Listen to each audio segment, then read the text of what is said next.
Hello, YouTube modeling community. Mike here. Mike's Miniature Motors. Just want to do a quick bench update because I just finished something and I just wanted to share it. Had a little time before I got to start getting dinner ready. The didn't work on the Moto Guzzi at all. We kind of had rainy weather most of the week, so I mean, I like to let it dry for at least a week before I start sanding out anyway. So today's been a week. But anyway, I did work on the 918. Last week I showed you I'd gotten up to the 8,000, and I went over it this week with the Novus. Still like to use Scratch X and then wax on top of it, but that's just where that's at. I did paint the chassis.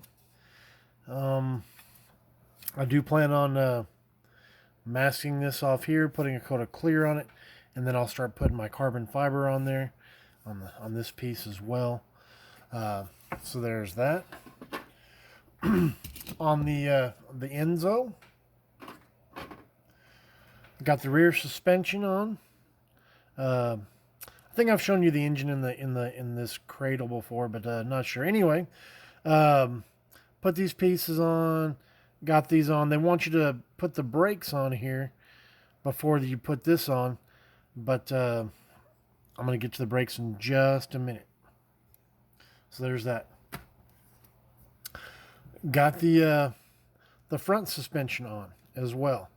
I don't know if you can see that. Oh, put it over here, Mike, by the camera. You know, of course it's posable. It's Tamiya, but got all this done, and so I'm ready to put the brakes on there and kind of move on to the next page on the instructions.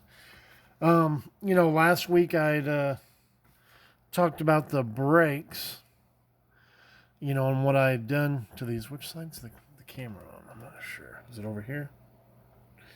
I don't know if it'll focus. Anyway, that's the kit brakes. And I'd shown how, you know, the Scale Motorsport came with these brakes. The Scale Motorsport's Enzo detail kit. Anyway, if you remember last week, I had these. I'd had those glued together. I did that years ago, in these two pieces, these three pieces. But I was intimidated by coming in and putting on those pieces. I'm going to show those to you here in just a second. Where's a toothpick? You know, I've never put on pieces that small in a photo etch set. Here's the end of a toothpick, and here's the pieces that I was working with. You know, this whole row here. They get, thank goodness they give you extras, because I did lose 3 of them. But yeah, these are the pieces I'm getting ready to show you that I was so you know, I was intimidated, and it took me a while to do it. Very daunting, very tedious. See if it'll focus. Where's the camera? See if I can hold my hand steady. But it does look cool. Dutch Scale Modeler in my comments last week was like, you should just do them. And I had a friend that he's not a YouTuber, but he watches the channels.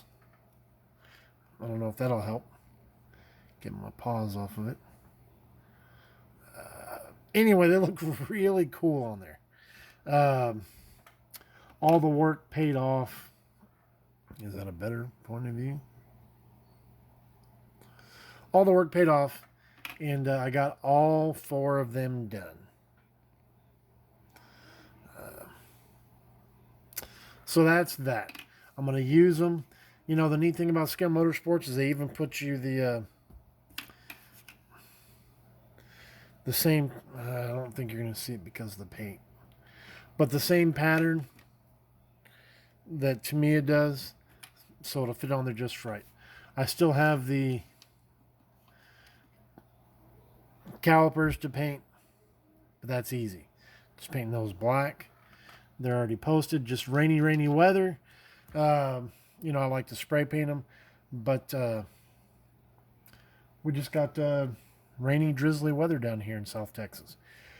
So I may end up brush painting them tonight after work. I don't know. Anyway, guys, that's about it. Just wanted to show you where it was. Oh, you know what I forgot about? Egg plane.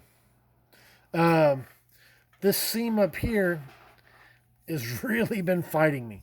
But the reason why, not that it was made that way, I don't build aircraft. If you remember my F-16, I really enjoyed this. Had a lot of fun with this. Got really excited when I got home with this. I remember watching Baba Black Sheep as a kid.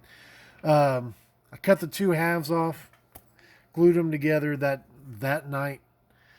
The next morning, kind of looked at the instructions and realized I needed to put this in first and the seat thing in first. If any of y'all have built the Corsair, so I had to break it apart, and so now it just didn't fit so well up here and here. I ended up cutting a little pin off the little pole thing that sticks up. Saved it, but I haven't decided whether I'm going to put my own metal pin in there. But yeah, so this seam has really been kind of fighting me, and I don't plan on priming it, but I run my fingernail. I'm sure a lot of y'all do it, and there's still a little area that catches. So just been trying to work that out just because I want it to be nice and smooth. You can't see a seam line. So anyway, guys, that's about it. I don't want to babble on. I've already kind of gone on longer than I expected to. So y'all take care. God bless. Have a great Sunday evening. Talk to you later. Mike out. Bye.